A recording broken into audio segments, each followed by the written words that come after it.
पे आने वाली है किसी भी टीम की तरफ से। वहीं अगर फीनिक्स की बात की जाए वो बहुत मुश्किल होगा उनके लिए जोन के अंदर यहाँ पे जगह बना पाना। VXT मीनवाइल एंट्री करना चाहते हैं जोन के अंदर। काफी ज्यादा इंपॉर्टेंट ये मुकाबला उनके लिए भी। मिरामार के अंदर हमेशा सोमनाथ चाहते हैं कि एक्स्ट्रा पॉइंट्स वो हासिल कर पाएं, बट अभी के लिए जोन के एज पे मुश्किल होगा यहाँ से बच के जोन के अंदर एक डिसेंट पोजीशन पाना। बहुत क्रूशियल मुकाबला। मैं अभी भी सोच रहा हूँ कि यहाँ पे टीम्स इतनी ज्यादा फाइट लेने की इच्छुक है नहीं, सब यहाँ पे बच बचा के किसी तरह जोन के अंदर जाना चाहते हैं।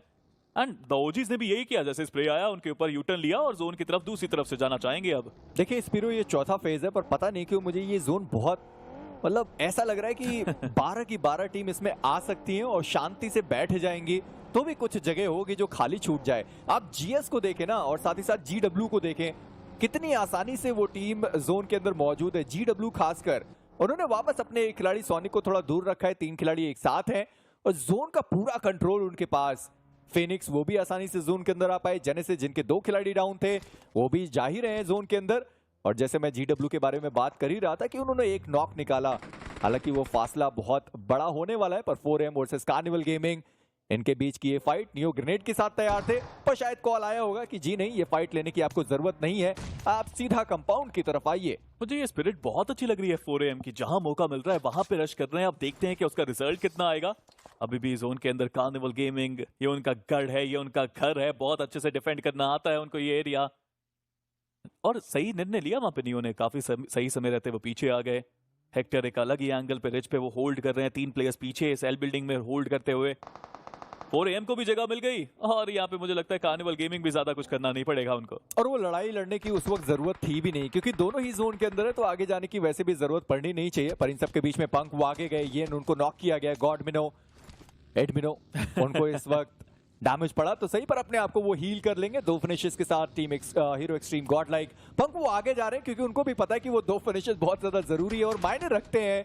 तीसरा फिनिश भी आया और जो चौथा खिलाड़ी डाउन है उनको भी एलिमिनेट किया जाएगा। पर इन सब के बीच में जेनेसिस वो आए तो सही, और team Hero Xtreme god like उनके साथ ही लगता है कि वो फाइट लिखी हुई थी और आए वो एक बफर से फंस गए। जी हाँ, बट जीएस के एमएन नूब अभी भी वहां पे बची हुई है। मैं देखना चाहूंगा कि वो क्या कुछ अलग कर पाएंगी। एक नेड उनके हाथ में, ये ना अभी भी मुझे लगता है नॉक पड़ रहे हैं ऊपर।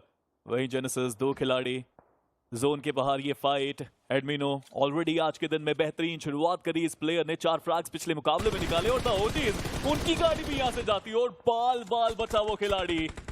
VXT मीनवाइल दूसरी तरफ उनकी फाइट भी जारी। क्या शानदार वो ट्रेसिंग रही थी, पर इन सब के बीच में वो जोन का शिफ्ट तो देखिए। जीडब्ल्यू कितना ज्यादा वो टीम खुश होगी इस वक्त, जिस तरीके से उन्होंने अपनी टीम को रोटेट किया और वो जो स्प्लिट था वो बहुत ही ज्यादा बढ़िया था। पर इनका जो फिनिश था, जो गॉडलाइक ने फिनिश नहीं किया, वो किसी और ने चुरा लिया। 4 फिनिशेस आ सकते थे इनके पास, पर उन्होंने फिनिश करना सही नहीं समझा और अंत में आकर कोई और आया और वो फिनिश उठा कर गया। सिम्प अभी भी वो कोशिश कर रहे हैं, पर वो चीज उड़ती हुई उनकी गाड़ी आई और सिम्प ने उड़ते हुए चिड़िया को मार गिराया। वहां पर एक खिलाड़ी डाउन कर दिए गए और दाओजीज दिक्कतें उनके लिए अब तो और भी ज्यादा हो चुकी हैं। बहुत मुश्किल है यहाँ से जोन के अंदर जाना, बट फिर भी पीछे से किसी और टीम का कवर आ रहा है और वो प्लेयर चला गया जोन के अंदर। हीरो एक्सट्रीम गॉड लाइक बदला नाम, कुछ बदले प्लेयर और रिजल्ट भी बदला। काफी अग्रेशन देखने को मिल रहा है यहाँ पे हीरो एक्सट्रीम गॉड लाइक की तरफ से, बट जोन के अंदर जाना बाकी। और उधर हम बात कर रहे थे इस फाइट के बारे में, 4AM फाइनली उन्होंने अटैक करना सही समझा, लेकिन वो कुछ नहीं कर पाए। जैसा मैंने कहा, पिकाडो के अंदर अगर आपका स्वागत करने के लिए कार्निवल गेमिंग बैठी है तो थोड़ा संभल के खेलिए। पर वहां दिक्कत हुई कि अपने ही खिलाड़ी को उन्होंने डाउन कर दिया और उसके बाद वो थोड़े से लाचार दिखाई दिया और फिर उनका एलिमिनेशन देखने को मिला। पर इन सब के बीच में टीम जेनेसिस उन्होंने पलटवार किया। वहां पर हीरो एक्सट्रीम गॉडलाइक के कुछ खिलाड़ियों को डाउन किया तो था, पर उससे पहले पलटवार आया गॉडलाइक का और जो खिलाड़ी बचे हुए थे उनको भी एलिमिनेट किया जाएगा। और इन सब के बीच में जीडब्ल्यू अभी भी उनके पास जोन का एडवांटेज और द ओजीज का एक खिलाड़ी जो गाड़ी चलाकर वहां से निकला था, अब आप देखिए कि लगभग सेंटर ऑफ द सर्कल उस खिलाड़ी के पास मौजूद है। इस तरफ एमएन अभी भी बचे हुए हैं और मैं देखना चाहूंगा कि वो गॉडलाइक को कुछ झटका यहाँ पे दे पाएंगी या नहीं। हीरो एक्सट्रीम गॉडलाइक 5 फ्रैग्स निकाल चुके हैं। हर एक प्लेयर ने योगदान दिया है इन फाइट्स के बीच में, लेकिन जोन जाना अभी भी बाकी है। सिम्प बैकस्टेप देखने के लिए रुका हुआ है ये खिलाड़ी और काफी देर से, बट हमें नूब जो उनकी पोजीशनिंग थी वो अब रिवील हो जाएगी। हीरो एक्सट्रीम गॉडलाइक को भी पता है कोई खिलाड़ी वहां पे, और जिस तरफ वो जा रही है वहां पे वही खिलाड़ी अभी तो उन्होंने देखे थे। गाड़ी में एचपी बिल्कुल भी नहीं है। धुआं ऑलरेडी हमें देखने को मिलता है, कुछ बुलेट्स और ये गाड़ी फटती नजर आएगी आपको, बट एडमिनो कोई तो रोको इस प्लेयर को। वो सीधा गए, WSB के एक प्लेयर को डाउन किया। थोड़ा कार क्लैश जरूर हुआ वहां पे, दोबारा से देखने को मिला, बट एडवांटेज है उनके पास। पर ये दिक्कत हो गई, ज़रफ वो आगे से आए तो सही, पर टीम गॉडलाइक उनके पास फिनिशर्स आ रहे हैं, पंक वहां पर डाउन करे जाएंगे और अब टीम गॉडलाइक वो फंसते हुए नजर आए। एडमिनो उनकी गाड़ी ब्लास्ट होने के कगार पर, ज़रफ वो भी डाउन कर दिए गए। WSB जिनके पास इतना बड़ा एडवांटेज था, एक छोटी सी गलती हुई और उनके लिए दिक्कतें बहुत ज्यादा। पंक उनको रिवाइव करना बहुत ज्यादा जरूरी, वो ग्रेनेड ठिकाने पर आया। सिम की एचपी बहुत ज्यादा कम हुई, पर कार्निवल गेमिंग उनका आग पर हो चुका है। जॉनथन वो यहां से निकलना चाहते हैं, गॉडलाइक उनके 3 खिलाड़ी डाउन कर दिए गए। जॉनथन वो आखिरी खिलाड़ी अपनी टीम से, एचपी बहुत ज्यादा कम, उसके बावजूद उन्होंने हेक्टर को डाउन करा। जॉनथन फाइनली उनका एलिमिनेशन और कार्निवल गेमिंग इस मुकाबले में 11 फिनिशेस के साथ। Oh my God, the carnival has arrived। बेहतरीन तरीके से यहाँ पे आगमन। गॉब्लिन को देखिए, 4 उनके पास फिनिशेस।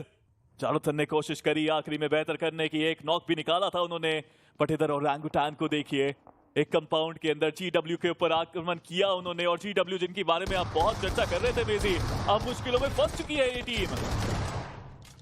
पर इतना ज्यादा स्प्लिट आखिरी के मोमेंट पर, जहां पर एक खिलाड़ी आपका कंपाउंड के अंदर है और बाकी के 3 खिलाड़ी कंपाउंड के बाहर कहीं और वो घूम रहे। पर कार्निवल गेमिंग, मुझे लगता नहीं है कि इस वक्त इनको रोक पाना कहीं से भी मुमकिन है। द ओजीज जोड़ते हुए आए थे एक शैक के अंदर, अब दिक्कतें उनके लिए ज्यादा है। मोलोटोव आया और यहां से निकल पाना लगभग नामुमकिन। एक और ग्रेनेड, एक और खिलाड़ी डाउन, और अब बचते हैं एक आखिरी खिलाड़ी अपनी टीम से। और ये आप देखिए, लो टॉस का ग्रेनेड वो सीधा अंदर गया, हालांकि खिलाड़ी वहां पर है नहीं, पर गॉब्लिन उनको डैमेज दिया गया। और एक बार के लिए लगा था कि गॉब्लिन डाउन हो सकते हैं, पर कैसे पता नहीं कैसे, पर गॉब्लिन उन्होंने अपने आप को बचाया और 13 टोटल फिनिशेस कार्निवल गेमिंग के खाते में। नहीं मेजी, गॉब्लिन नहीं, गॉडलिन बन चुके हैं ऑलरेडी। ये 5 फ्लैग्स वो निकाल चुके हैं। शानदार प्रदर्शन अभी तक देखने को मिला है, बट VXT टॉप 5 में तो अपनी टीम को लेके रेडन यहाँ पे आ चुके हैं। देखने की बात आगे वो क्या कर पाएंगे। और ओरंगुटान वो भी अपने नंबर्स गेम के साथ मौजूद यहाँ पे इस गेम के अंदर। GW जोन के बाहर मिरामार में मुझे लगता है कि हील बैटल के अलावा कोई और ऑप्शन अब उनके पास है नहीं, बट आतंकी डाउन हुए। गॉब्लिन का वो नेड आया, कमाल का प्रदर्शन चलता हुआ, बट किस तरह से यहाँ पे कार्निवल खेल रही है, कोई रोक ही नहीं पा रहा उनको। 13 फ्रैग्स ये टीम निकाल चुकी है।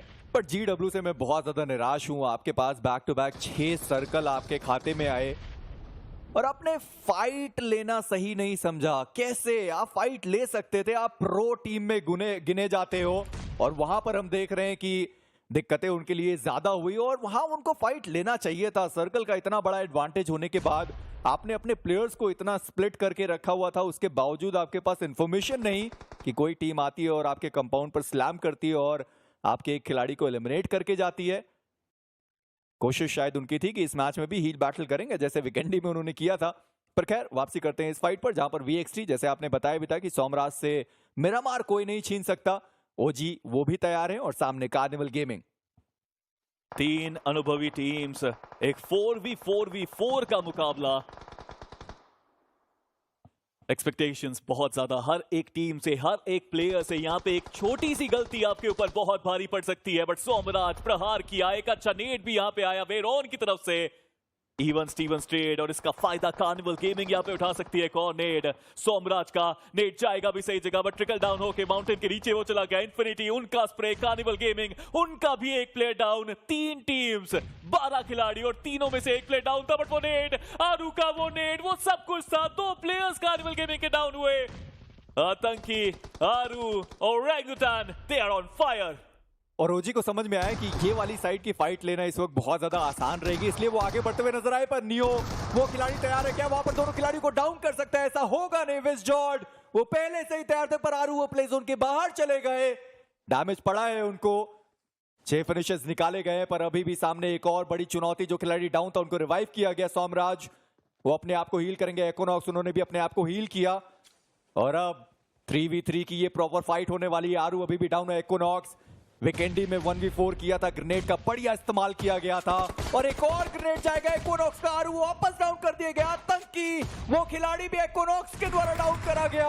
1v3 की ये सिचुएशन बहुत आसानी से हैंडल किया जा सकता था, पर ऐसा हुआ नहीं। विश गॉड, उन्होंने इस खिलाड़ी को नॉक किया और उन्होंने उनको फिनिश भी कर दिया, और अब सामने बचते दो खिलाड़ी। एचपी बहुत ज्यादा कम, कुछ खास कमाल वो नहीं कर पाए, और एक बार फिर से मिरामार और सोमराज इसको जीत कर जाएंगे। बहुत कमाल का मैच हमें देखने को मिला। मुझे लगता है कि